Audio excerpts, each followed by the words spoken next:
আজকে স্নেহার বিয়ে হয়েছে। কিছুক্ষণ আগেই সবাই স্নেহাকে সাজানো একটা রুমে বসিয়ে দিয়ে গেছে, মানে বাসর ঘরে।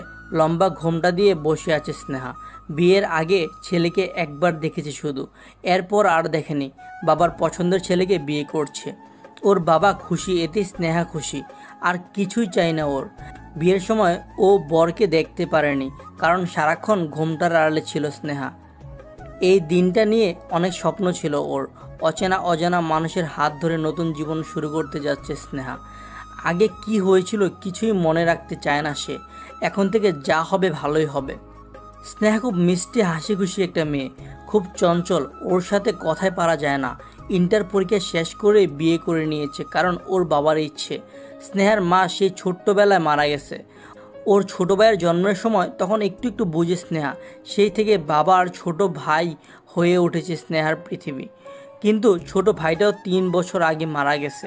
এখন শুধু স্নেহা আর ওর আব্বু আছে, তাই বাবাই ওর সব। উফ, খুব ঘুম পেয়েছে। কি যে করি কি জানি। লোকটা কখন আসবে? ঘুমিয়ে পড়লে আবার বলবে নতুন বউ পড়ে পড়ে ঘুমাচ্ছে। উফ, অসহ্য। লোকটা এলো মনে হচ্ছে। আমি রুদ্র। স্নেহা যার জন্য অপেক্ষা করছে আমিই সেই। আমি রুমের ভেতরে আসলাম। স্নেহা ঘুমটা টেনে আরও বড় করে দিল। রুমের মধ্যে হাঁটাহাঁটি করছি। ঘুমটা সরিয়ে দেখতেও পারছি না। মনের ভেতর অস্থিরতা কাজ করছে। হাঁটাহাঁটি বন্ধ করে বসলাম স্নেহার পাশে। স্নেহা কেমন একটা অনুভূতি হচ্ছিল, যেন পাশে বসা আমাকে অনেক দিন ধরে চিনে। আমি স্নেহার ঘুমটাটা সরিয়ে দিলাম। তারপর থুতনিতে ধরে আস্তে আস্তে মুখটা উপরে তুললাম। মাশাল্লাহ, আমার এই কণ্ঠটা স্নেহার খুব চেনা। আর চোখ দুটো বন্ধ করে রাখতে পারলো না সে। দু চোখ খুলে সামনের মানুষটাকে দেখলো। এটা দেখার জন্য সে মোটেও প্রস্তুত ছিল না। অনেক বড় একটা ধাক্কা গেল স্নেহা। চোখ খুলে লাল হয়ে আসছে, ভয়ে চোখ দুটো কাঁপছে। তুমি? হ্যাঁ আমি, নয়তো কাকে চাও বলো? তুমি এখানে কিভাবে? আমি তো তোমাকে... আহা, এভাবে কাঁপছো কেন বলো তো? তুমি তো শুধু আমার বউ হবে, এটাই তো কথা দিয়েছিলে তুমি। তোমার খুব ভুলো মন সুইটহার্ট। না না, এই সব কিছু আমার মনের ভুল। তুমি কিভাবে আসতে পারো? তোমাকে তো আমি নিজের হাতে... আহ, ভয়ে দেখছি মাথাটাও গেছে তোমার। ভালো করে চারপাশটা তাকিয়ে দেখো সোনা। স্নেহা চোখের পানি মুছে ভালো করে দেখতে লাগলো।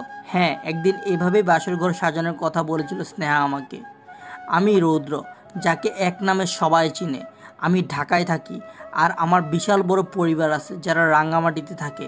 মা, বাবা, চাচা, চাচি সব মিলিয়ে আমার পরিবার। 5 বোনের এক ভাই আমি। মা বাবা আদরে আদরে মানুষ করেছে আমাকে। লেখাপড়া শেষ করছি সেই কবে। এখন বসে বসে সারা শহরে রাজ করি আমি। আমার একটাই কাজ, টাকার বিনিময়ে মানুষ হত্যা, কিডন্যাপ, কারো হাত পা ভেঙে দেওয়া। এই শহরের ডেঞ্জারাস মাফিয়া আমি, যার নামে এই শহর কাঁপে। সবাই আমাকে এক নামে চেনে। মানুষের জীবন নিয়ে খেলা করাই আমার নেশা। আর একসময় এই হৃদয়হীন মানুষটার কলিজা ছিল স্নেহা। ওহ, নিজের ইচ্ছে পূরণ করার জন্য আমাকে তুলে এনেছো, তাই না? শুধু কি আমার ইচ্ছে ছিল, তোমারও তো ইচ্ছে ছিল, তাই না? আর রইল তুলে আনার কথা। তোমাকে আমি তুলে আনতে যাব কেন বলো তো? তোমার আব্বু নিজের হাতেই তোমাকে আমার হাতে তুলে দিয়েছে। এটা কখনোই বিশ্বাস করব না আমি। আমার আব্বু তোমার কাছে আমাকে... না না, এটা কখনোই সম্ভব না। তুমি খুব ভালো করে জানো সোনা, রুদ্র চাইলে সবই সম্ভব। যেটা রুদ্র একবার চায় তা পায়, আর যেটা না পায় সেটা জোর করে কেড়ে নেয়।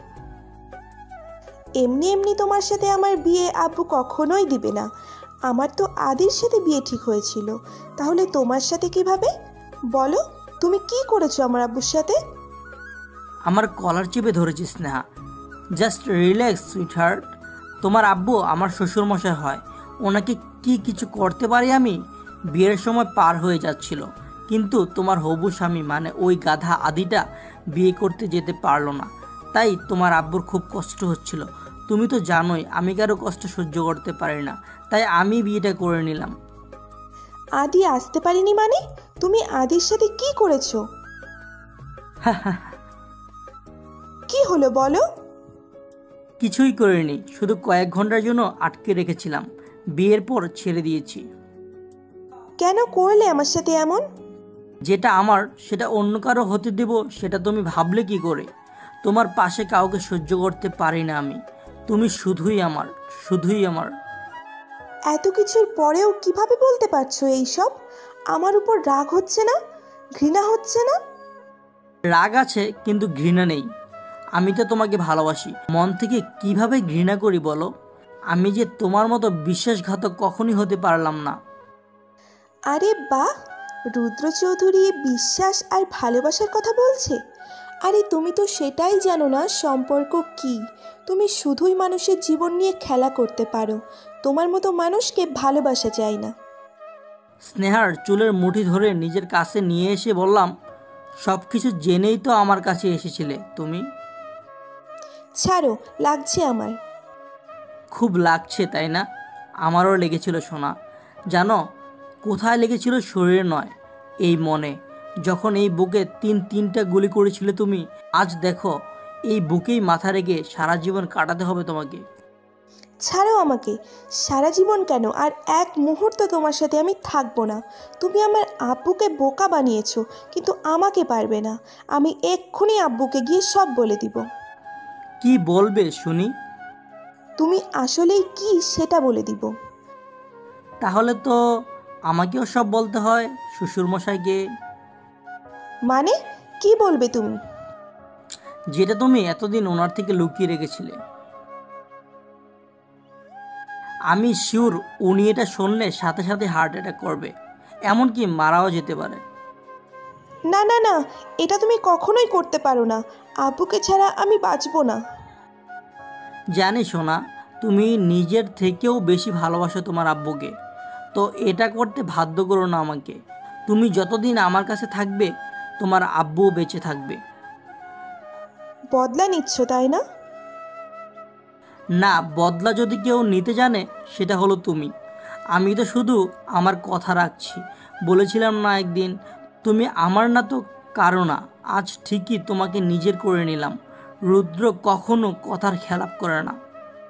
যা করছো ঠিক করছো না, পরে পস্তাতে হবে তোমাকে। জানি সোনা, পেছন থেকে ছুরি মারার অভ্যাস তোমার আগেও ছিল আর ভবিষ্যতেও থাকবে। শুধু এইটুকুই মনে রেখো, রুদ্র তার শত্রুকে কখনো ছাড় দেয় না। ভালোবাসার মানুষকে তো আরও আগে ছাড়বে না। আমি যেমন ভালোবাসতে পারি তেমন কষ্টও দিতে পারি। তুমি প্রতিটা সেকেন্ডে নিজের মৃত্যু কামনা করবে, কিন্তু তোমাকে আমি মরতে দিব না। তোমার প্রতিটা নিঃশ্বাস চলবে আমার হুকুমে। এই খেলা তুমি শুরু করেছো আর শেষ করব আমি। এতদিন তুমি আমার ভালোবাসা দেখেছো, আজকে থেকে তুমি আমার মাফিয়া রূপটা দেখতে পারবে। আমি তোমার কাল হয়ে গেছি সোনা। শুভেচ্ছা রইল তোমার মাফিয়ার সাথে নতুন জীবন কাটানোর। হুঁ, মনে হচ্ছে এখনো তোমার শিক্ষা হয়নি। এবার তুমি বেঁচে গেছো ঠিকই, কিন্তু পরের বার তুমি বাঁচবে না। আমি বাঁচতে দিব না তোমাকে। আর এই নতুন জীবন শুরু করার আগেই শেষ করে দিব আমি। এই কথা ভুলেও ভেবো না, কারণ সে সুযোগটা তুমি কখনোই পাবে না। সুযোগ কিভাবে পেতে হয় সেটা স্নেহা খুব ভালো করেই জানে। তোমার কথা শুনে খুব হাসি পাচ্ছে। হেসে নাও খুব ভালো করে। এই হাসি বেশি দিন থাকবে না। তোমার চোখে মুখে শুধু ভয় থাকবে। তুমি পাশে থাকলে আমি সবসময় খুশি থাকব। কথাটা বলে আমি স্নেহার দিকে এগিয়ে যেতে লাগলাম। দেখো, আমার কাছে আসবে না বলে দিলাম। আমি কিন্তু চিৎকার করব। করো চিৎকার, দেখি তোমার গলার জোর কত। প্লিজ আমার কাছে এসো না, দূরে যাও। তুমি আমার এত বড় ক্ষতিটা করতে পারো না। ভয় পাচ্ছ কেন সোনা? তুমি তো আমার বাঘে নেই। তোমাকে ভয় পেলে একদমই মানায় না। প্লিজ রুদ্র, আমাকে ছেড়ে দাও। তুমি নিজেই তো বলেছিলে আমাদের দুটো বাবু হবে, একদম আমার মতো। এখন যখন আমি তোমার ইচ্ছেটা পূরণ করতে যাচ্ছি তখন তুমি ভয় পাচ্ছ? এটা কিন্তু ঠিক না। আমার কোনো ইচ্ছে নেই। তাই তুমি সব ভুলে গেল, আমি ভুলিনি। তোমার ইচ্ছে তো পূরণ করবই আমি। চলো শুরু করা যাক। একদম আমার গায়ে হাত দিবে না। তোমার স্পর্শে আমার ঘৃণা করি। আমি মরে গেলেও তোমার সাথে নিজেকে জড়াবো না। উফ, আমার সাথে সেই কবেই তো নিজেকে জড়িয়ে নিয়েছো, আর আমার স্পর্শে ঘৃণা করো তাই না? অথচ আমাকে জড়িয়ে ঘুমিয়েছো কত রাত। আমি কিছু মনে করতে চাচ্ছি না। যা তুমি করছো আমার সাথে, আমি সব কিছুই ফিরিয়ে দেব। শুধু অপেক্ষা করো। আর আরেকটা কথা, বড় বড় কথা বলা বন্ধ করো, নিজেকে শুধরে নাও, নয়তো নয়তো কি? কার সাথে শত্রুতা করছো বুঝতে পারছো? Just wait and see. আরে আরে আর কেঁদো না, তুমি কান্না করলে আমি সহ্য করতে পারি না। আমাকে কিছুক্ষণ একা থাকতে দাও প্লিজ। না, প্লিজ। ছেড়ে যেতে মন চাচ্ছে না, তবুও তোমাকে কিছু সময় দেওয়া উচিত। ভেবে নাও, খুব ভালো করে ভেবে নাও, আজকের পর থেকে আর ভাবার সময় পাবে না। আমি হাসতে হাসতে রুম থেকে বেরিয়ে গেলাম। চোখ মুখ লাল হয়ে আছে স্নেহার। কি করবে কিছুই বুঝতে পারছে না। জীবনের সবচেয়ে বেশি যাকে ঘৃণা করে তাকে বিয়ে করতে হলো। না পারবে আব্বুকে বলতে, না পারবে আমাকে সহ্য করতে। সে ভাবছে যে কোনো একটা কিছু করতেই হবে, এভাবে নিজের জীবন নষ্ট হতে দেওয়া যাবে না। আমি ছাদে একা দাঁড়িয়ে আছি, একটার পর একটা সিগারেট ধরিয়ে যাচ্ছি। মায়ের পর যদি কাউকে ভালোবাসি সে হলো স্নেহা। ভালোবাসা কি আমি তো সেটাই জানতাম না। আমি শুধু জানি কিভাবে মানুষের জীবন নিয়ে খেলা করা যায়, আর চিনি শুধু টাকা। টাকার কোনো অভাব নেই আমার, অনেক টাকা আছে, কিন্তু এই টাকায় মিশে আছে শত শত মানুষের রক্ত আর কষ্ট। বিশাল বাড়ি আছে, তবে সেই বাড়িতে কোনো সুখ নেই। আছে প্রতিটা দেয়ালে দেয়ালে হাজারো মানুষের আর্তনাদ। পূর্বে কি ঘটেছিল, স্নেহার সাথে কিভাবে পরিচয় হলো, তা কি আপনাদের জানতে ইচ্ছে করছে না? চলুন তাহলে 1.5 বছর আগের ঘটনাটা আপনাদেরকে বলি। আমি ঘুমাচ্ছিলাম, হঠাৎ করেই আমার ফোন বেজে উঠল।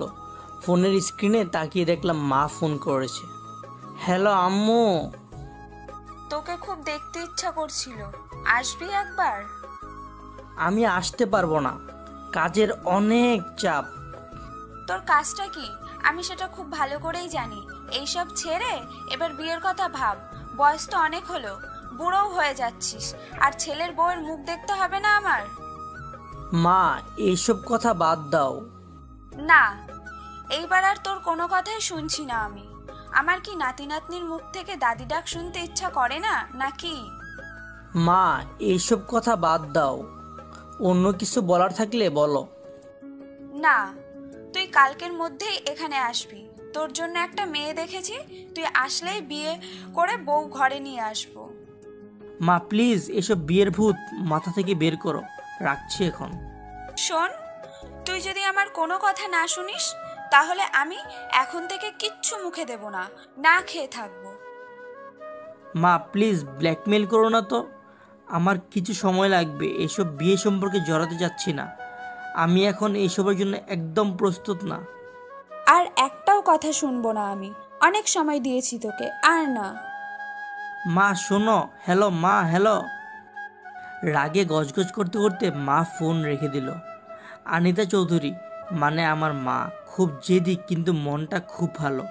যেটা একবার বলে সেটা করেই ছাড়বে। বাড়িতে সবাই আনিতা চৌধুরীকে ভীষণ ভয় পায়। উনি যা বলেন তা করেই ছাড়বে। আমি চিন্তায় পড়ে গেলাম। মা যখন একবার বলেছে আমাকে যেতে হবে, না গেলে কিছু খাবে না, তাহলে এটা করবেই। তাই আমি আর অন্য কিছু চিন্তা না করে বেরিয়ে যাচ্ছিলাম। হঠাৎ এমন সময় সাইফ আমাকে আটকালো। কোথায় যাচ্ছিস? গ্রামের বাড়িতে যাচ্ছি। হঠাৎ বাড়িতে কেন? আম্মু ফোন করেছে, আমাকে এক্ষুনি যেতে হবে। বাসায় কি কারো কিছু হয়েছে? আরে না। তাহলে কি? আরে মা জেদ ধরে বসে আছে। কেন? ওই এক কথা, বিয়ে কর বিয়ে কর। আচ্ছা তুই বলতো, আমাদের এলিনে যারা আসে তারা কি পরিবার বা সম্পর্কে জড়ায়? আরে সম্পর্ক কি, সেটাই তো মাথায় আসে না আমার। তো কি করবি এখন? দেখি মাকে কোনোরকম বুঝাতে পারে কিনা। আর এমনি তো বাসায় যেতে খুব ইচ্ছে করছে। সেই 1 বছর আগে দেখা করে আসছে একবার, এরপর আর যায়নি। আচ্ছা যা তাহলে। তুই একা সব সামলে নিতে পারবি তো? হ্যাঁ হ্যাঁ পারবো, তুই এসব নিয়ে চিন্তা করিস না। আচ্ছা এখন যাই তাহলে। এই শোন। কি? কি করে যাবি? কোনো গাড়ি করে চলে যাব। না, চারদিকে আমাদের অনেক শত্রু ছড়ে ছিটে আছে। এ রাতে তোর একা যাওয়া ঠিক হবে না। কখন কি হয়ে যায়, কে বা হামলা করে বসে। এই শহরে এমন কারো জন্ম হয়নি যে রুদ্রের একটা চুলও ছিঁড়তে পারবে। না, সাবধানে থাকা ভালো। তুই বরং ট্রেনে করে চলে যা। আমি আর ট্রেন উফ, ট্রেনে করে গেলে তোর ভাল লাগবে, না হলে তোর বোরিং লাগবে। প্লিজ ইয়ার, আমার কথাটা শোন। তোর কিছু হয়ে গেলে আমার কি হবে বল? আচ্ছা আচ্ছা যাচ্ছি। সাবধানে যাবি, গিয়ে আমাকে একটা ফোন করবি। বাই।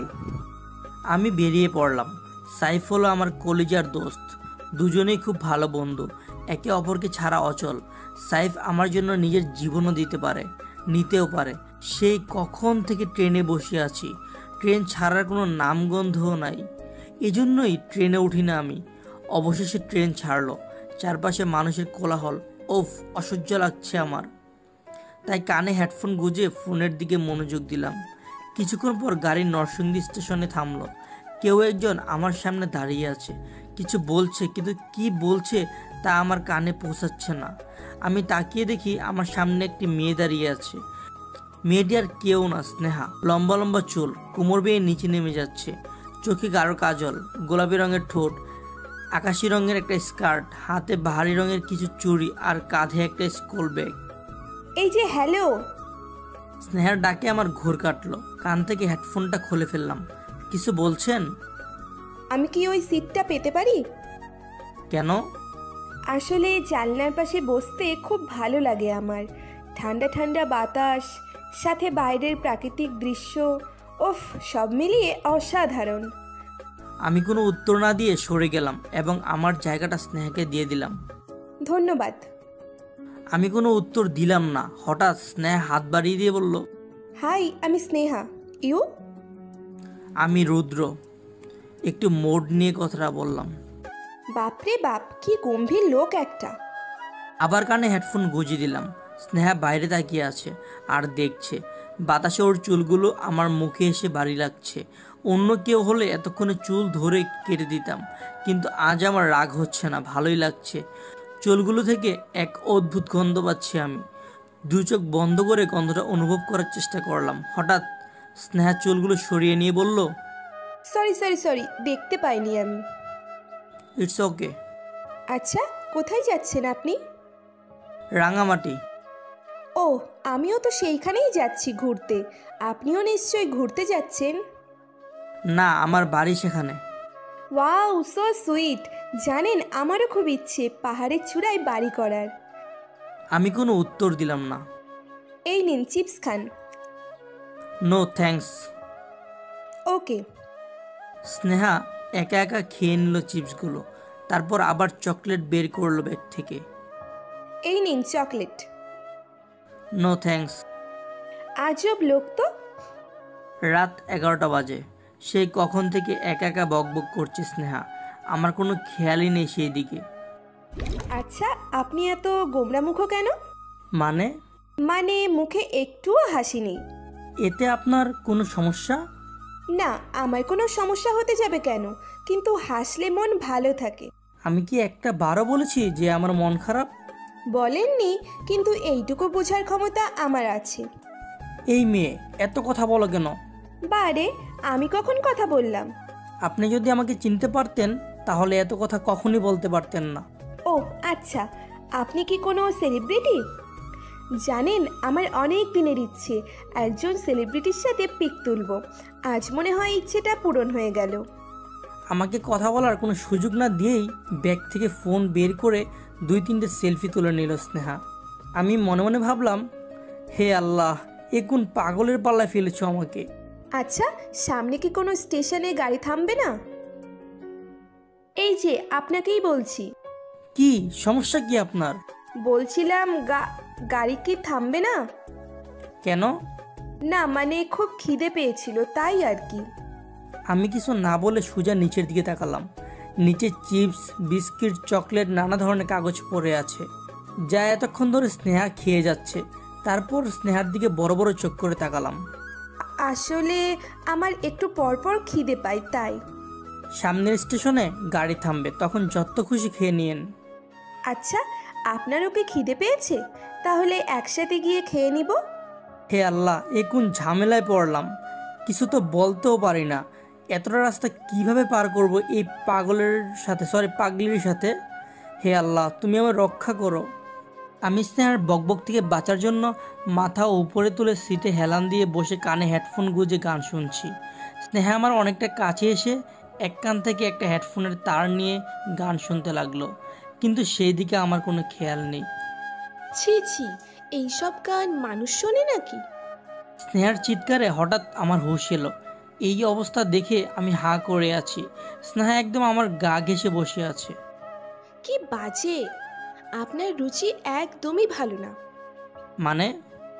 এইসব গান মানুষ শোনে? কেন, আমাকে দেখতে কি মানুষ মনে হচ্ছে না? তা হচ্ছে, কিন্তু এই ইংলিশ গান আমার একদমই ভালো লাগে না।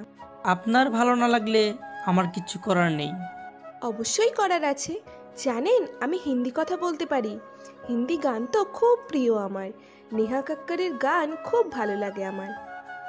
ও একটা সিক্রেট কথা বলি? জি, বলতে থাকেন, শুনছি আমি। আমি ইংলিশ গান শুনি না কেন জানেন? কেন? কারণ আমি ইংরেজিতে খুব দুর্বল। প্রতিবার টেনে হেঁচড়ে পাশ করি ইংরেজিতে, তাই ইংলিশ বুঝি না। আর হিন্দিতে কথা পারি কেন জানেন? না। কারণ আমি সারাদিন হিন্দি সিরিয়াল আর মুভি দেখি। আমি মনে মনে ভাবলাম পাগল নাকি, কি বলছে সে নিজেও হয়তো জানে না। আপনার ফোনটা দিন তো একটু দেখি। আমার হাত থেকে টান দিয়ে নিয়ে গেল ফোনটা। আরে আজব, কি করছেন এসব? আমার ফোন এক্ষুনি ফিরিয়ে দিন। আমার ফোন আমি দেখেই কিনেছি। আরে বাবা, আমি তো ফোন নিয়ে চলে যাচ্ছি না, এখানেই আছি। আমি কিছু শুনতে চাই না, আমার ফোন দেন, না হলে কিন্তু না হলে কি করবেন? জোর করে নিয়ে নিব। কিছু করতে হবে না, দিয়ে দিচ্ছি, 1 মিনিট। আপনার ফোনটা খুব কিউট, একদম আপনার মতো। এই প্রথম আমাকে কেউ কিউট বলল। আমি ভ্যাবাচেকা খেয়ে গেলাম। স্নেহা নিজের ফোন বের করে শেয়ার চালু করে ওর তোলা 3টে সেলফি আর কিছু গান আমার ফোনে দিল। কি করছেন? গান দিয়েছি, শুনবেন? না, আমার ফোন দিন। এই নিন। স্নেহা একটা গান প্লে করে ফোনটা আমার দিকে এগিয়ে দিল। তাই আমি দেখতেই পেলাম না যে ফোনে স্নেহার পিকগুলো দিয়ে দিয়েছে। ফোনে জোরে জোরে গান বাজছে, দিলবার দিলবার। গানটা শুনে আমি বড় বড় চোখ করে স্নেহার দিকে তাকালাম। কি হলো, এভাবে তাকিয়ে আছেন কেন? ও, এই গান ভালো লাগছে না? তাহলে চেঞ্জ করে অন্য আরেকটা দিন। অনেকগুলো গান দিয়েছি তো। এই মেয়ে, আপনার কি মাথায় কোনো সমস্যা আছে? এত কথা বলেন কিভাবে? আমি কখন কথা বললাম? জানেন, সবাই আমাকে বলে আমি খুব শান্ত একটা মেয়ে, অনেক লক্ষ্মী। মনে মনে ভাবলাম এতক্ষণ ধরে দেখছি এটা একটা বাচাল, এখন দেখছি মিথ্যুকও। আচ্ছা, আপনার প্রিয় খাবার কি? মানুষ। আমি মানুষ খাই, রাগ হলে মানুষ খাই। আপনাকেও কিন্তু খেয়ে ফেলবো বলে দিলাম। আচ্ছা, মানুষের মাংস খেতে কেমন, মানে স্বাদ কেমন? অসহ্য। স্নেহা বুঝতে পারছে আমি বিরক্ত বোধ করছি, তাই চুপ করে আছে কিছুক্ষণ ধরে। সামনে একটা স্টেশনে গাড়ি থামলো। স্নেহা চুপচাপ বসে আছে। কি হলো, নামছেন না কেন? আপনার না খিদে পেয়েছে? চলে গেছে। কোথায় চলে গেছে? জানি না কোথায় গেছে, যাবার সময় আমাকে বলে যায়নি। মেয়েটার আজগুবি কথা শুনে সত্যি হাসি পায়, কিন্তু আমি হাসিটা প্রকাশ করলাম না। একটু আগেই তো পাগল করে দিচ্ছিলেন, গাড়ি কখন থামবে কখন থামবে, খুব খিদে পেয়েছে এসব বলে। এত রাতে একা বের হব না আমি। তাহলে বাসা থেকে এত দূরের রাস্তায় একা কেন বের হলেন? আমি খুব সাহসী। তাহলে এখন কেন ভয় পাচ্ছেন? ভয় পাচ্ছি না, আসলে আমার খুব ঠান্ডা লাগছে। স্নেহার মুখটা মলিন হয়ে আছে। আমি খেয়াল করেও কিছুক্ষণ চুপ করে রইলাম। কি খাবেন বলুন, আমি নিয়ে আসছি। সত্যি? হ্যাঁ সত্যি। আচ্ছা, কিছু চকলেট, চিপস, পপকর্ন এইসব আনলেই হবে। চকলেট বেশি করে আনবেন, ওকে? এমন কিছু আনতে বলুন যা খেলে সকাল পর্যন্ত খিদে লাগবে না আর। কেন, গাড়ি কি আর থামবে না? মানে গাড়ি যতবার থামবে ততবার আমি আপনার জন্য চকলেট চিপস আনতে যাব নাকি? অবশ্যই। কি বললেন? না, মানে কিছু না। আমি আর কথা না বাড়িয়ে গাড়ি থেকে নেমে গেলাম। স্নেহা একা একা বসে আছে আর ভাবছে। লোকটার উপর দিকটা অনেক শক্ত, কিন্তু ভেতরটা নরম, ঠিক নারকেলের মতো। কিছুক্ষণ পর আমি চলে আসলাম। এসে স্নেহাকে না পেয়ে খুব অবাক হলাম। মেয়েটা কোথায় গেল? ট্রেন তো ছেড়ে দিয়েছে। চারপাশে তাকিয়ে দেখলাম একটা বুড়ো মহিলার সাথে বসে আছে, কোলে একটা বেবি। আমাকে দেখে উঠে আসলো স্নেহা। ওয়াও, এত কিছু! বুড়ো মহিলাটাকে কি আপনি চেনেন? না তো, এখন মাত্র দেখা হলো। চেনা নাই জানা নাই, কাছে গিয়ে বসে পড়লেন। আমি তো আপনাকে চিনিও না, তবুও তো আপনার পাশে বসেছি, তাই না? আমার কাছে সবাই এক। এমনিতেও বেবি খুব ভালোবাসি আমি, তাই লোভ সামলাতে না পেরে কোলে নিয়ে নিলাম। স্নেহার কথা শুনে আমি কি বলবো বুঝতে পারছি না। এই নিন আপনার খাবার, আমাকে আর জ্বালাবেন না। হুম, এই নিন খান। ধন্যবাদ, আপনার মতো এত খিদে পায় না আমার। ও, আমি তো ভুলেই গিয়েছিলাম যে আপনি মানুষের মাংস খান। স্নেহার কথা শুনে আমি বড় বড় চোখ করে তাকালাম ওর দিকে। স্নেহা ভয় পেয়ে মাথা নিচু করে নিল। আমি আবার কানে হেডফোন গুঁজে চোখ বন্ধ করে হেলান দিয়ে আছি। অনেকক্ষণ হয়ে গেছে, মেয়েটা কোনো কথাই বলছে না। এটা কিভাবে সম্ভব? আমি কৌতূহলবশত পাশে তাকিয়ে দেখলাম স্নেহা ঘুমাচ্ছে। মেয়েটা কি নিষ্পাপ, চোখ ফেরানো যায় না। মেয়েটার মধ্যে এক অদ্ভুত মায়া আছে, যে মায়া আমি ঘায়েল হয়ে যাচ্ছি। খেয়াল করে দেখলাম স্নেহা শীতে কাঁপছে। কি করব বুঝতে পারছি না। এই শীতে কেউ জানলার পাশে বসে? বোকা মেয়ে কোথাকার। চুলগুলো চারপাশে উঠছে। আমি নিজের গায়ের জ্যাকেট খুলে স্নেহার ওপরে রাখলাম, যেন বাতাস না লাগে। আমি কেন এটা করেছি সেটা আমি নিজেও জানি না। একটা টান অনুভব করছি আমি। স্নেহা আমার ঘাড়ে মাথা রাখলো। একটু দূরত্ব থাকায় স্নেহার অসুবিধা হচ্ছিল। আমি আরেকটু কাছে গিয়ে বসলাম। এই প্রথম কোনো মেয়ে আমার এত কাছে এসেছে। যদি মেয়েটা জানতো আমি আসলে কে, তাহলে হয়তো এত কাছে কখনোই আসতো না। আমি কখনো কোনো মেয়েকে স্পর্শ করিনি, কিন্তু আজ আমি একটা অচেনা মেয়ের এত কাছে চলে এসেছি। মেয়েটা কি অবুঝ, বুঝে না একটা ছেলের ঘাড়ে এভাবে ঘুমাতে নেই। ভাবতে ভাবতে আমার চোখ লেগে আসলো। বাকিটা পরে বলছি আপনাদের। এইদিকে সকাল হয়ে গেছে। আমি ঘুম থেকে উঠে দেখলাম ছাদের দোলনায় বসে বসেই ঘুমিয়ে পড়েছি রাতে। স্নেহা উঠলো কিনা দেখতে নিচে নেমে এলাম। নিচে এসে নিজের হাতে কফি বানিয়ে রুমে ঢুকলাম। সুপ্রভাত সুইটহার্ট। স্নেহা উঠে বিছানায় বসলো। চোখ মুখের অবস্থা কি করেছো দেখেছো একবার? সারা রাত কান্না করেছো তাই না? চোখ মুখ ফুলে গেছে তোমার। কি হলো, কথা বলবে না আমার সাথে? দেখো, বিয়ের পর সবাই খুশি থাকে, আর তুমি কান্না করতে করতে মরে যাচ্ছ। কালকে রাতে আমি চাইলে অনেক কিছুই করতে পারতাম, কিন্তু তুমি কষ্ট পাবে বলে বেরিয়ে গেছি, শুধু তোমার কষ্টের কথা ভেবে। কিন্তু লাভ কি হলো? সেই তো সারা রাত কান্না করলে তুমি। অন্য কোনো মানুষের সাথে বিয়ে হলে তো অবশ্যই খুশি হতাম। আমার তো একটা অমানুষের সাথে বিয়ে হয়েছে, সেই কষ্টে কান্না করেছি। তুমি কি নিজেকে মানুষ ভাবো? কিভাবে পারো বলো তো? তুমি তো আমার থেকেও বড় অমানুষ। থাক, সকাল সকাল কিছু বলতে চাই না আমি। কফিটা খেয়ে নাও, আমি ব্রেকফাস্ট নিয়ে আসছি। আমি রান্নাঘরে গিয়ে নিজের হাতে পরোটা আর সবজি রান্না করেছি, কারণ কারণ স্নেহা খুব পছন্দ করে এগুলা। এদিকে স্নেহা মুখ ফুলিয়ে বসে আছে, কি করবে কিছুই বুঝতে পারছে না। ট্যাং ট্যাং ট্যাং, এই নাও তোমার জন্য গরম গরম পরোটা আর সবজি। আমি নিজের হাতে রান্না করেছি, খেয়ে নাও। হুম। কি হলো, খাবে না? তুমিই তো একদিন বলেছিলে বিয়ের পর থেকে যেন আমি রান্না বান্না ঘরের সব কাজ করি। তুমি শুধু রানীর মতো হুকুম চালাবে আমার ওপর। আমি তো রানী করে রাখতে চাইছি তোমাকে। আমি কিছু খাবো না, তুমি নিয়ে যাও এই সব। খেয়ে নাও, নয়তো আমার সাথে লড়াই করার শক্তি পাবে না তুমি। না খেলে আমার কাছ থেকে পালিয়ে যাবে কিভাবে? কিভাবে লড়াই করবে এই শয়তানটার সাথে? তুমি তো এত সহজে হার মানার মেয়ে না। এমনিতেও খুব খিদে পেয়েছে স্নেহার। স্নেহা কখনো খিদে সহ্য করতে পারে না। স্নেহা ডেব ডেব করে তাকিয়ে আছে খাবারের দিকে। আর বেশিক্ষণ তাকিয়ে থাকো না, তুমি খাও, আমি আসছি বলেই আমি বেরিয়ে গেলাম। তাই স্নেহা আর দেরি না করেই খাবার নিয়ে তাড়াতাড়ি খেতে লাগলো। কিন্তু কিছুটা খাবার খাওয়ার পর কেমন যেন লাগছে ওর। নিঃশ্বাস বন্ধ হয়ে আসছে, যেন কেউ ওর গলা চেপে ধরেছে। শরীরের রগ ফুলে গেছে, অনেক কষ্ট হচ্ছে স্নেহার। এক মুহূর্তের মধ্যে শরীর অবশ হয়ে গেছে, গলা দিয়ে শব্দ বের হচ্ছে না। কি করবে কিছুই বুঝতে পারছে না স্নেহা। নিমিষেই চারপাশ অন্ধ হয়ে আসছে স্নেহার। দেয়ালের সাথে পিঠ ঠেকিয়ে ফ্লোরে বসে পড়ল। আমি রুমে আসলাম। স্নেহার এই অবস্থা দেখে আমি একটু অবাক হলাম না, কারণ এটাই তো হবার ছিল। আমি স্নেহার সামনে গিয়ে বসলাম। স্নেহা শুধু তাকিয়ে তাকিয়ে দেখছে, কিছু বলতে পারছে না। নিজের গলায় হাত দিয়ে বসে আছে। চোখগুলো লাল টকটক হয়ে গেছে, দু চোখ বেয়ে গড়িয়ে গড়িয়ে পানি পড়ছে। খুব কষ্ট হচ্ছে তাই না? চিন্তা করো না, আর বেশিক্ষণ তোমাকে এই কষ্ট সহ্য করতে হবে না। খুব তাড়াতাড়ি এই কষ্ট থেকে মুক্তি পাবে তুমি। So happy journey sweetheart. আমি উঠতে যাচ্ছিলাম, হঠাৎ স্নেহা আমার শার্ট টেনে ধরলো। আমি আবার বসে পড়লাম। বসে এক হাত স্নেহার ঘাড়ে রেখে অন্য হাতে চুলগুলো এলোমেলো করে দিচ্ছি।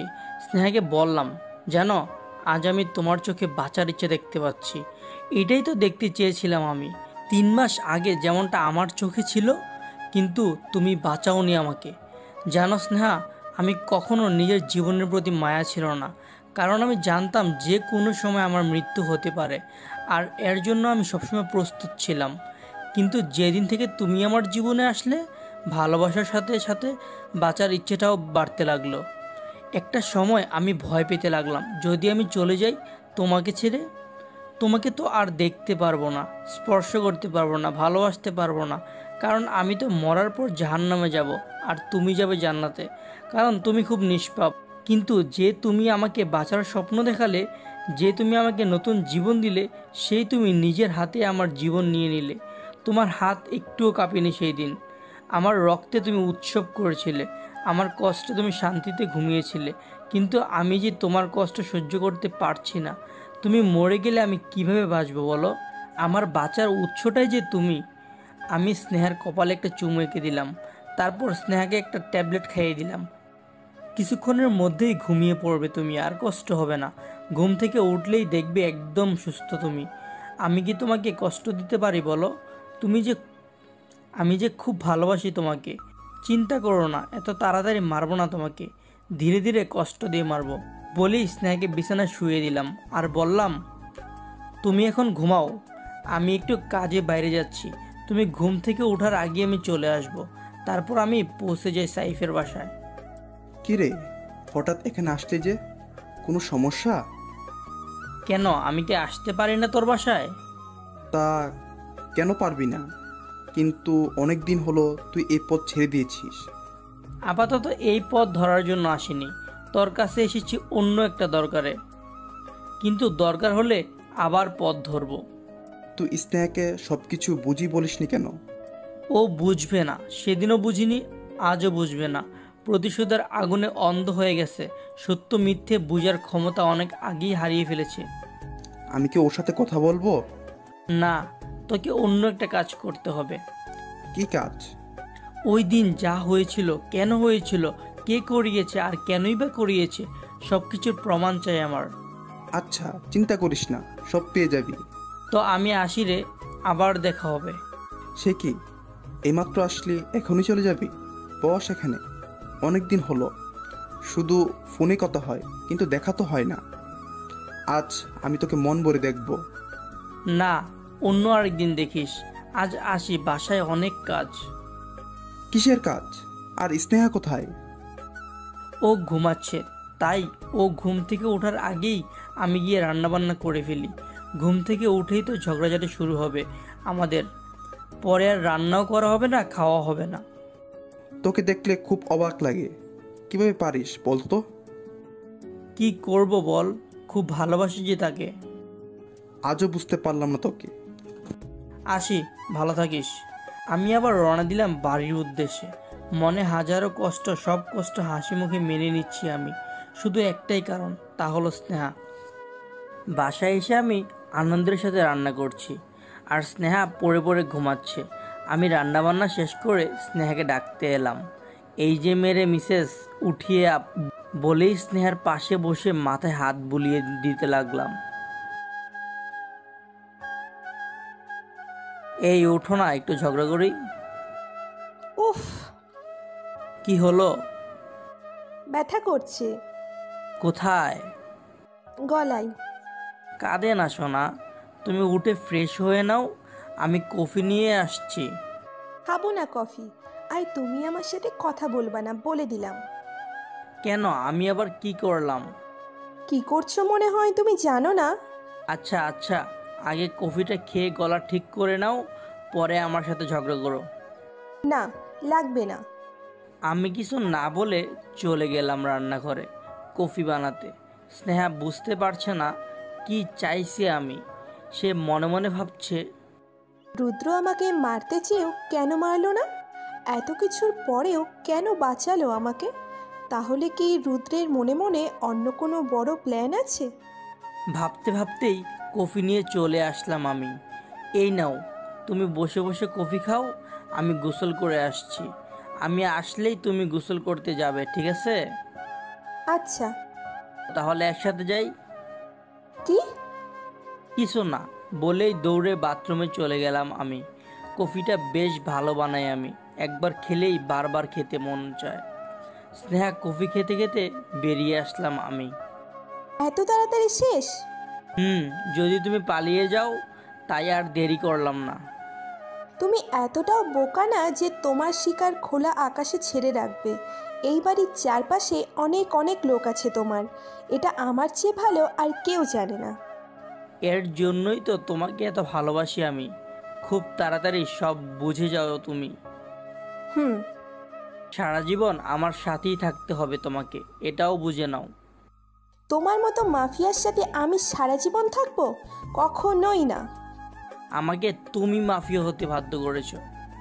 এর আগে মনে হয় মহাপুরুষ ছিলে। না, কিন্তু তোমার ভালোবাসা পেয়ে সব ছেড়ে শুধু তোমার কাছে চলে এসেছিলাম। সেই তুমি আবার আমাকে ওই পথে ছুঁড়ে ফেলে দিলে। তোমার পাপের শাস্তি এটা।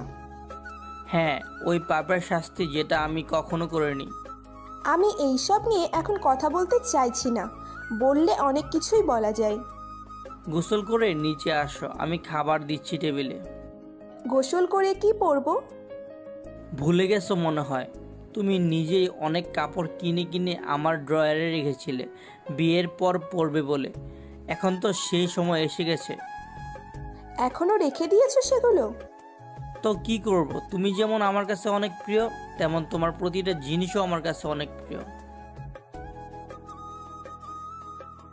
আমি যাই, তুমি ফ্রেশ হয়ে আসো। আমি নিচে চলে গেলাম। স্নেহা গোসল করতে গেল। কি হচ্ছে এসব? কেন আমি ওর কোনো ক্ষতি করছি না, কিছুই বুঝতে পারছে না স্নেহা। গোসল শেষ করে একটা কালো রঙের থ্রি পিস পরে নিচে আসলো। নিচে এসে দেখে আমি বসে অপেক্ষা করছি ওর জন্য। এটা কি পরেছ? কোনটা? থ্রি পিস, তাও আবার কালো। তো সমস্যা কোথায়? তুমি এখন নতুন বউ, সবসময় রঙিন রঙিন শাড়ি পরবা। ইচ্ছে নাই। কিভাবে পরাতে হয় তা আমি খুব ভালো করেই জানি। এখন কি আমার কাপড়ের উপরও অধিকার খাটাতে হবে তোমার? প্রয়োজন পড়লে তো তাই করতে হবে। মাফ করো, এখন আমার খুব খিদে পেয়েছে। কিছু খেতে দেবে প্লিজ? এই সবই তোমার জন্য, কিন্তু আমি তোমাকে খেতে দিব না। কেন? কালকে থেকে সবসময় শাড়ি পরবা, ওকে? কি হলো, উত্তর দাও। আচ্ছা। Good girl. স্নেহাকে খাবার দিয়ে নিজেও খেতে শুরু করলাম। বললে না তো খাবার কেমন হয়েছে? এত বলার কি আছে? যাহ বাবা, এত কষ্ট করে রান্না করলাম, ক্রেডিটও পাবো না? ক্রেডিট তো তুমি আমাকে দেবে। কেন? রান্না শিখিয়েছে কে তোমাকে? তুমি। তাহলে ক্রেডিট কার পাওয়ার কথা? স্নেহা খাবার শেষ করে উঠে চলে যাচ্ছিল। স্নেহা শোনো। কি? রাতে তৈরি থেকো। কেন? বাসায় যাব। কোন বাসায়? আমার বাসায়, লঙ্গদু। কালকে তো বাবা আসবে। আসবে না, আমি ফোন করে বলে দিয়েছি। তার মানে আমি আপুকে দেখতে পারবো না? পারবে। কিভাবে? পারবে বললাম তো, কিভাবে পারবে সেটাও বলতে হবে? স্নেহা কিছু না বলে মুখ ফুলিয়ে চলে গেল। এদিকে বিকেল হয়ে গেছে। স্নেহা ব্যালকনিতে এক কোণে বসে আছে। আমি ল্যাপটপে কাজ করছি। অনেকক্ষণ ধরে স্নেহাকে দেখছি না, তাই ল্যাপটপ হাত থেকে রেখে স্নেহাকে ডাকলাম। স্নেহা, ও স্নেহা, কোথায় তুমি? এই তো এইখানে। বেরিয়ে আমার সামনে এসো। আসছি। স্নেহা উঠে এসে আমার সামনে দাঁড়ালো। স্নেহার চোখ মুখ কেমন মলিন হয়ে আছে, চোখ দুটো লাল হয়ে আছে। কি হয়েছে তোমার? কই কিছু না তো। মন খারাপ? না। আমরা রাতে বেরোবো, মনে আছে তো? হ্যাঁ আছে। তাহলে সব কিছু গুছিয়ে নাও এখন, পরে তো সময় পাবে না। আচ্ছা। কি ব্যাপার, আজ যা বলছি তাই মেনে নিচ্ছ যে? কোনো প্রতিবাদ করছো না, আমার সাথে লড়াই করছো না? কি হয়েছে তোমার? কি হবে এত লড়াই করে? আমি তো হেরেই গেছি। ওখানে তো আমাকে মেরে ফেলার জন্যই নিয়ে যাচ্ছ। আমার আর কোনো কিছুর ইচ্ছে নেই, বাঁচারও ইচ্ছে নেই। আমি বুঝতে পারছি না স্নেহার কি হয়েছে। এভাবে ভেঙে পড়ার মেয়ে তো ও নয়। কি হয়েছে তোমার? এভাবে কথা বলছো কেন? তুমি তো এটাই চাও যে আমি হেরে যাই। দেখো, আমি হেরেই গেছি। নিজের উপর কোনো বিশ্বাস নেই আমার। আচ্ছা এইদিকে আসো। বলো। আরও কাছে এসো, আমার পাশে এসে বসো। আমি স্নেহার সামনের চুলগুলো সরিয়ে দিতে গিয়ে খেয়াল করলাম স্নেহার শরীর জ্বরে পুড়ে যাচ্ছে। তোমার শরীর তো জ্বরে পুড়ে যাচ্ছে? ও। ওহ, মানে কি? তোমার জ্বর আসছে আর তুমি আমাকে কিছুই বলনি? কি হবে বলে? আমার কষ্ট হলে তো তোমার খুব শান্তি লাগে, তাই না? এখনো হয়তো তাই লাগছে। চুপ, শুধু আজে বাজে কথা। আমি ট্যাবলেট নিয়ে আসছি, খেয়ে একটু ঘুমাও, সব ঠিক হয়ে যাবে। আমি স্নেহাকে ট্যাবলেট খাইয়ে মাথায় হাত বুলিয়ে ঘুম পাড়িয়ে দিলাম। খুব চিন্তিত হয়ে পড়লাম স্নেহার জন্য। এত জ্বর নিয়ে স্নেহা যেতে পারবে না, তাই আমি কালকে যাওয়ার সিদ্ধান্ত নিলাম। আজকে রাতটা দেখব স্নেহা ভালো হয় কি না, নয়তো কালকে ডাক্তারকে আসতে বলবো। আমি স্নেহার মাথা জলপটে দিতে লাগলাম। চোখ মুখ নীল হয়ে আসছে স্নেহার। আমি কি করব কিছুই বুঝতে পারছি না। যা করার সকালে করতে হবে। চিন্তা করতে করতে স্নেহার মাথার পাশেই ঘুমিয়ে পড়লাম। মাঝরাতে ঘুম ভাঙলো আমার। উঠে পাশে স্নেহাকে না পেয়ে পাগলের মতো খুঁজতে লাগলাম চারপাশে। হঠাৎ করেই খেয়াল করলাম ব্যালকনি থেকে কিছু একটা শব্দ ভেসে আসছে। দেরি না করে তাড়াতাড়ি ব্যালকনিতে চলে গেলাম। গিয়ে গিয়ে অবাক হয়ে গেলাম আমি। স্নেহা খুনসুটি মেরে বসে আছে আর কান্না করছে। নিজেকে গুটিয়ে নিয়েছে স্নেহা। ওর এই ফুপিয়ে ফুপিয়ে কান্না আমার সহ্য হচ্ছে না। স্নেহার চেয়েও বেশি কষ্ট হচ্ছে আমার। স্নেহা, কি হয়েছে বাবু? তুমি এখানে কি করো? ব্যথা। কি হয়েছে? এভাবে কান্না করছো কেন? কান্না বন্ধ করে বলবা তো কি হয়েছে? না বললে আমি কিভাবে বুঝবো বলো? হাতে পায়ে। কোথায় ব্যথা পেয়েছো দেখি? জানি না, আমি তো ঘুমিয়েছিলাম, হঠাৎই শুরু হলো। কিভাবে হলো এটা? তুমি আমাকে না ডেকে এখানে বসে বসে কান্না করছো কেন? এখানে তো কুয়াশা পড়েছে, ঠান্ডা লেগে যাবে তোমার। আমাকে নিয়ে এত ভাবতে হবে না তোমার। তোমার তো খুশি লাগছে, তাই না? আমি ভাববো না তো কে ভাববে? আমি আমারটা ভেবে নিতে পারবো। কতটা পারবে সেটা তো দেখতেই পাচ্ছি। বলেই স্নেহাকে কোলে তুলে নিলাম। তুমি জানো না তোমার কষ্ট হলে আমার কতটা কষ্ট হয়। একদম ধরবে না আমাকে, ছাড়ো বলছি। কারো সহানুভূতি লাগবে না আমার, আমি এমনিতেই ঠিক আছি। এটা সহানুভূতি না গো, এটাই ভালোবাসা। এই ভালোবাসার কোনো দরকার নেই আমার, এক্ষুনি ছাড়ো আমাকে। হুম, এত সহজে ছাড়ছি না তোমাকে। ছাড়ো আমাকে, তোমাকে আমার সহ্য হয় না। তুমি একটা প্যারা আমার কাছে, যা আমি নিতে পারি না। আমাকে কেন এত ঘৃণা করো? এত ভালোবাসি তবুও তোমার চোখে পড়ে না সেটা? আমার ভালোবাসা তোমার হৃদয় স্পর্শ করে না? আমি স্নেহাকে বিছানায় রেখে নিজের হাতে ওর হাত পা টিপে দিচ্ছি। স্নেহা অবাক হয়ে তাকিয়ে আছে আমার দিকে। এত কিছুর পরেও আমি কিভাবে ওর সেবা করছি বিশ্বাস হচ্ছে না ওর। অন্য কেউ হলে কবেই মেরে ফেলতো, কিন্তু আমি কিছুই করছি না, উল্টা আরও বেশি করে কেয়ার করছি, আরও বেশি ভালোবাসছি। কি হচ্ছে কিছুই স্নেহার মাথায় ঢুকছে না। এখনো কিভাবে পারছো এইসব? আগে যেভাবে করেছি এখনও সেইভাবেই করছি। এত কিছুর পরেও একটুখানি বদলাওনি তুমি? আগের মতোই আমার কষ্টে তোমার চোখে পানি চলে আসে? আমি আগেও তোমাকে ভালোবেসেছি, আজও ভালোবাসি। আগেও তোমার কষ্ট অনুভব করেছি, আজও করছি। এ কেমন ভালোবাসা? নিজের হাতে আমাকে কষ্ট দিতে চাও, নিজের হাতে আমাকে মারতে চাও, আর যখন আমার কষ্ট হয় পাগল হয়ে যাও আমাকে কষ্ট থেকে মুক্তি দিতে। আমার কষ্টে তোমার চোখে পানি ঝরে। তুমি কি চাও, আমাকে ভালোবাসতে নাকি মেরে ফেলতে? আমি কিছুই বুঝতে পারি না। আমি কিছু জানি না, কিচ্ছু না। আমি শুধু জানি তোমাকে আমি ভালোবাসি, তাই তোমাকে আমার চাই। আর তুমি আমার বিশেষ ভালোবাসা নিয়ে যে খেলা করেছো, যে কষ্ট আমাকে দিয়েছো, সব কিছু ফিরিয়ে দিতে চাই। তাহলে কষ্ট পেতে দাও। কেন এমন পাগলামি করছো? তোমাকে কষ্ট আমি দিব, জ্বর বা ব্যথা তোমাকে কষ্ট দিতে পারবে না।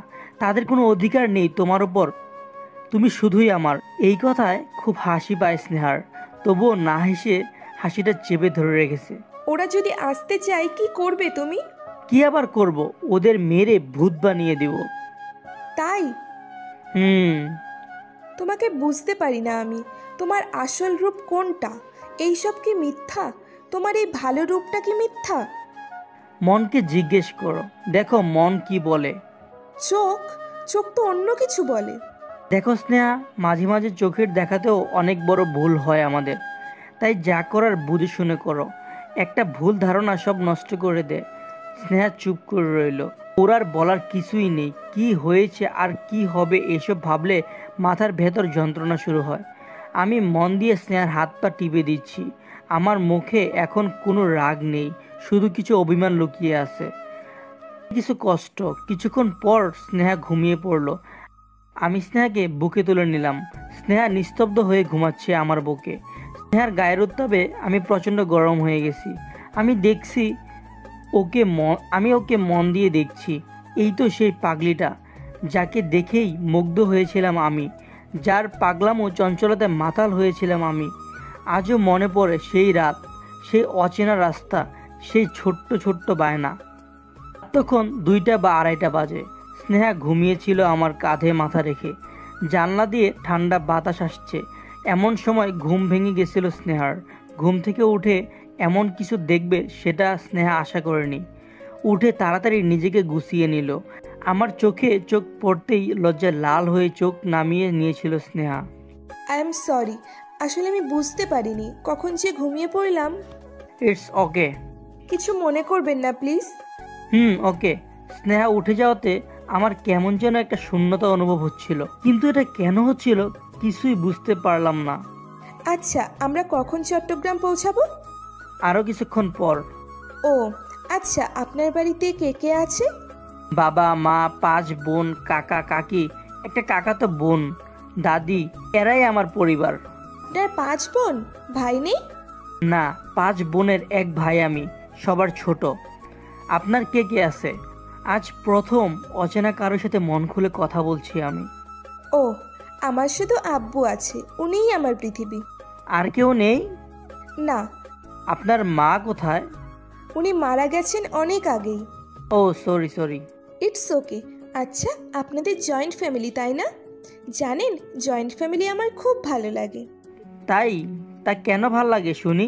সবাই একসাথে বসে খাবার খায়, একজনের কোনো সমস্যা হলে সবাই মিলে তার সমাধান করে, সুখ দুঃখে সবাই একসাথে থাকে। এই ব্যাপারগুলো খুব ভালো লাগে আমার। বড় পরিবার খুব ভালো লাগে বলেই হয়তো আল্লাহ আমার কপালে পরিবার লেখেনি। আচ্ছা, আপনি কি করেন? মানে আপনার প্রফেশন কি? বিজনেস করি। কিসের বিজনেস? আপনাকে কেন এত কিছু বলতে যাব আমি? ওকে, না বললে নাই।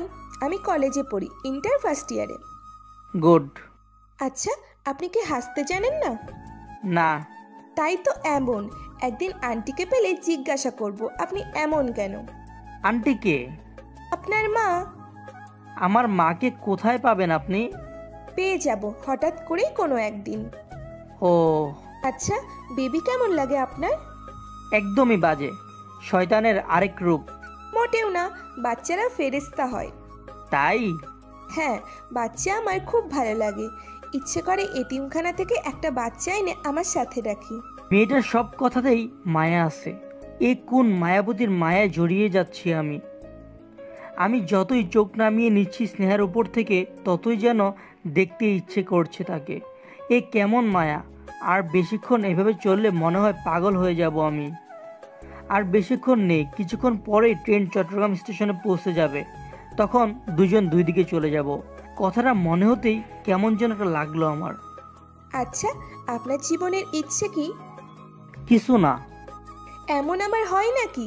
একটা ইচ্ছে তো নিশ্চয়ই আছে। নেই বললাম তো। আমার ইচ্ছে কি জানেন? কি? একজন আদর্শবান উকিল হব। গুড। আপনার কোনো কেস থাকলে আমার কাছে চলে আসবেন, আমি বিনামূল্যে কেস লড়ব। ধন্যবাদ। একটা কথা বলবো? আপনার আবার কিছু বলার জন্য অনুমতি লাগে নাকি? আচ্ছা, বলেই ফেলি। আপনি না খুব খুব সুইট অ্যান্ড কিউট। মনে মনে ভাবলাম সবাই আমাকে দেখে ভয় পায়, আর এই মেয়ে আমাকে সুইট কিউট বলে। কি মেয়ে রে বাবা, কলিজা ভরা সাহস। আমার কি দেখে সুইট মনে হলো আপনার? এই যে আপনার খোঁচা খোঁচা দাড়ি বেশ লাগে আমার। এইটুকুতেই কিউট মনে হয়? না, আর একটা জিনিস আছে। কি? আপনার রাগি রাগি মুড, জাস্ট ফিদা আমি। মানে? না, কিছু না। আচ্ছা, আপনার বাড়ি কি পাহাড়ের চূড়ায়? আমাকে নিয়ে যাবেন আপনার সাথে? মানে? না মানে পাহাড় খুব ভালো লাগে তো, তাই বললাম। সমস্যা নেই, অন্য কোনো দিন যাব। ওফ। ঠিক আছে, অন্য কোনো দিন যাব না। আজব পাগল রে বাবা। দুইজনই চুপচাপ বসে আছি। ট্রেনের গতি অনেক কমে গেছে, বাইরে আলো ফুটেছে, পাখিদের গুনগুন শব্দ হচ্ছে। আমাদের আর বেশি সময় নেই। আমরা কি চলে এসেছি? ও আচ্ছা, ভালো লাগলো আপনার সাথে সময় কাটিয়ে। অনেক জ্বালিয়েছি আপনাকে, কিছু মনে করবেন না প্লিজ। আসলে আমি এমনই। It's okay. আমার চেনা মানুষের মাঝে আপনিও যুক্ত হলেন আজকে। স্নেহা কাউকে ভোলে না। আপনি খুব মিশুক একটা মেয়ে। মিশুক কিনা জানি না, তবে সবার সাথে মেশার চেষ্টা করি, হাসি খুশি থাকার চেষ্টা করি। গাড়ি থেমে গেল।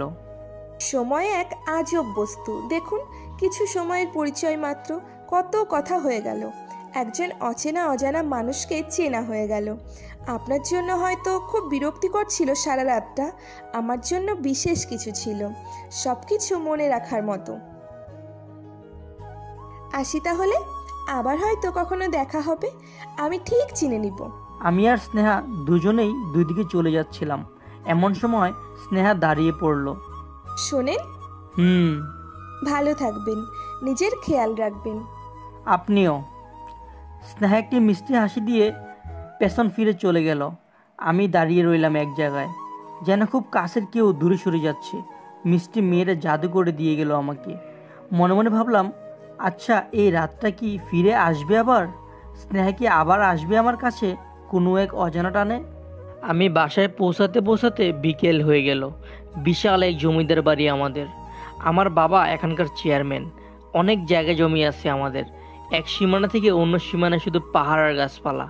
অনেক দিন পর বাড়িতে আসলাম। কিছু একটা নিয়ে চিন্তা করছিলাম। ছেলেকে বাসায় ঢুকতে দেখে আনিতা চৌধুরী মানে আমার মা দৌড়ে আসলো আমার কাছে। কেমন আছিস বাবা? ভালো আছি মা, তোমরা সবাই কেমন আছো? আছি কোনো রকম। ছেলে দূরে থাকলে কোনো মা কি ভালো থাকতে পারে? দূরে কোথায়, ফোনে তো সবসময় ভিডিও কলে কথা হয়। ফোনে কথা বলে কি আর মন ভরে? কতদিন তোকে দেখি না, স্পর্শ করি না। আমিও তো কতদিন তোমার হাতে ভাত খাই না, তোমার কোলে মাথা রেখে ঘুমাই না। চোখে মুখের কি অবস্থা করে রেখেছিস? আয়নায় তাকিয়ে ভালো করে দেখিস একবার। আসা মাত্রই শুরু হলো তোমার? হ্যাঁ, আমি বলবো না তো কে বলবে শুনি? কেন এইসব নিয়ে পড়ে আছিস? এইসব ছেড়ে ভালো পথে ফিরে আয় বাবা। তোর এইসবের জন্য সারাক্ষণ ভয়ে ভয়ে থাকতে হয়, না জানি কখন কি হয়ে যায় তোর। আর এইসবের জন্যই তো তুই ওখানে একা একা পড়ে আছিস। মা তুমি আমাকে নিয়ে একদম চিন্তা করো না তো। তোমার দোয়া সাথে থাকলে আমার কিছুই হবে না। মায়ের মন তো, না চাইলেই চিন্তা হবে। এইসব ছেড়ে বিয়ে করে সংসার কর। আমি এবার নাতে নাতনের মুখ দেখে মরি। মা, যারা এই পথে আসে তাদের কোনো পরিবার থাকে না, কোনো ভালোবাসার মানুষ থাকে না। তার মানে আমি তোর ভালোবাসার মানুষ না, তাই তো? না মা, পৃথিবীতে একজনকেই আমি সবচেয়ে বেশি ভালোবাসি, সে হলো আমার মা। আর এই ভালোবাসার ভাগ আমি অন্য কাউকে দিতে পারবো না। আমার ভালোবাসা আমারই থাকবে, বইয়ের ভালোবাসা আলাদা। তোমার কোনো বাহানা আমি মানব না সোনা, কালকেই মেয়ে দেখতে যাব। মা প্লিজ, এসব বিয়ে টিয়ে আমার দ্বারা হবে না। সব হবে, আমি তোর কোনো কথাই শুনবো না। আচ্ছা আচ্ছা, তুমি যা বলবে তাই হবে। এখন বলো তো বাবা কোথায়, বাসার বাকিরা কোথায়? তোর বাবা আর তোর কাকা মিলে একটু বাজারে গেছে, কি একটা কাজ আছে যেন তাই। আর তোর ছোট মা রান্নাঘরে তোর জন্য পিঠা বানাচ্ছে। রত্না কোথায়?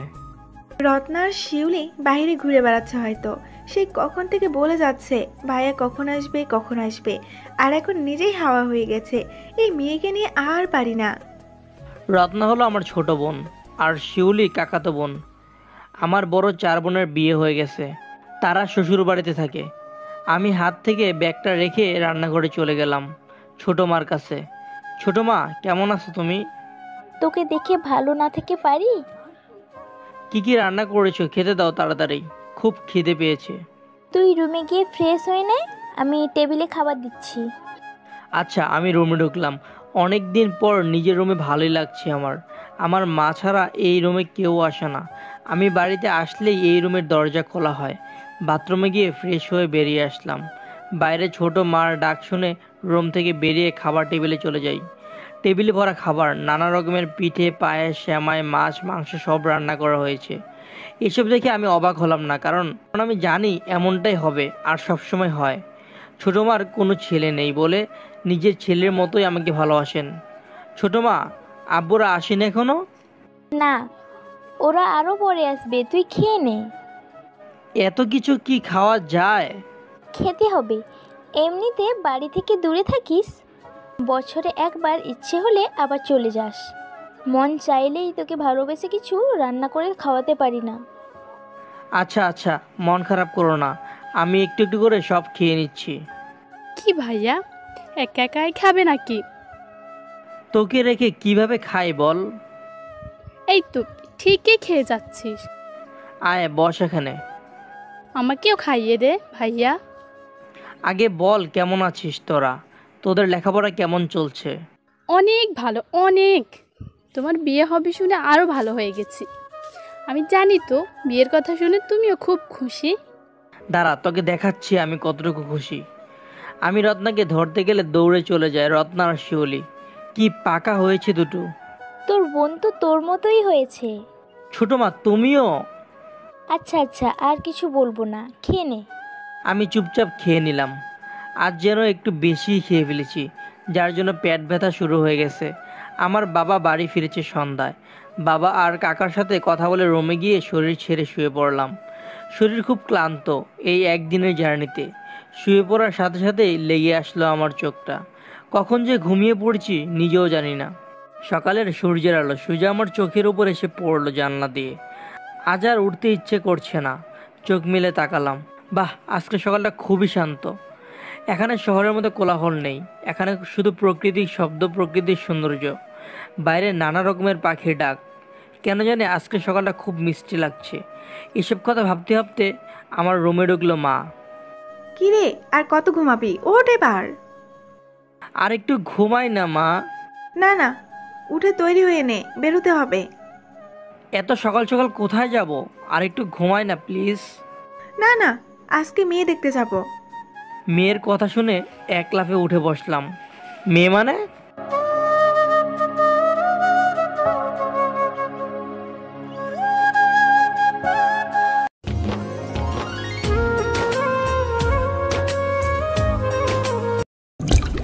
কি রে, আর কত ঘুমাবি? ওঠ এবার। আর একটু ঘুমাই না মা। না না, উঠে তৈরি হয়ে নে, বেরোতে হবে। এই সকালবেলা কোথায় যাব? আর একটু ঘুমাই না মা প্লিজ। না না, আজকে মেয়ে দেখতে যাব। মেয়ের কথা শুনে এক লাফে উঠে বসলাম। মেয়ে মানে? মানে তোর বউ। মা, কালকেই তো মাত্র আসলাম, আর আজকেই তুমি শুরু করে দিলে? তুই মেয়ে দেখতে যাবি কিনা বল। আচ্ছা যাব, কিন্তু দেখেও কোনো লাভ নেই। লাভ নেই মানে? মানে মেয়ে তো আমার পছন্দ হবে না, আর তার চেয়ে বড় কথা হলো ওই মেয়ে আমাকে পছন্দ করবে না। কে বলেছে ওই মেয়ে আমার ছেলেকে পছন্দ করবে না? আমার ছেলে কোনো হিরোর চেয়ে কম কিসের শুনি? সবই তো আছে আমার ছেলের। তোমার ছেলে কি করে তা সবাই জানে তো? আমার ছেলে বিয়ের পর সব ছেড়ে দেবে। যদি না ছাড়ি? ছাড়া লাগবে না, তুই দূরেই থাক। আমার বৌমা আর একটা নাদুস নুদুস নাতি হলেই হবে। রানী করে রাখবো তোর বউকে। আচ্ছা, এটা পরে তৈরি হয়ে আয়। পাঞ্জাবি? মা তুমি তো জানোই আমি এসব পরি না। আজকে পড়তে হবে বাবা, তুই আয়, আমরা বাইরে অপেক্ষা করছি। মুখে বিরক্তির ছাপ নিয়ে সাদা রঙের পাঞ্জাবিটা পরে তৈরি হয়ে গেলাম। সবাই মিলে বেরিয়ে পড়লাম 11 নম্বরের উদ্দেশ্যে। 11 নম্বর হলো মেয়ের বাড়ি। এটা একটা এলাকার নাম। সেই কখন থেকে বসে আছি সবাই, মেয়ে আসার কোনো নামগন্ধও নেই। মা বিরক্তি হয়ে বললেন, আপা, আমরা কি আজকে মেয়ে দেখতে পারবো না? 2 ঘন্টা ধরে বসে আছি মেয়ে দেখার জন্য। কোথায় মেয়ে?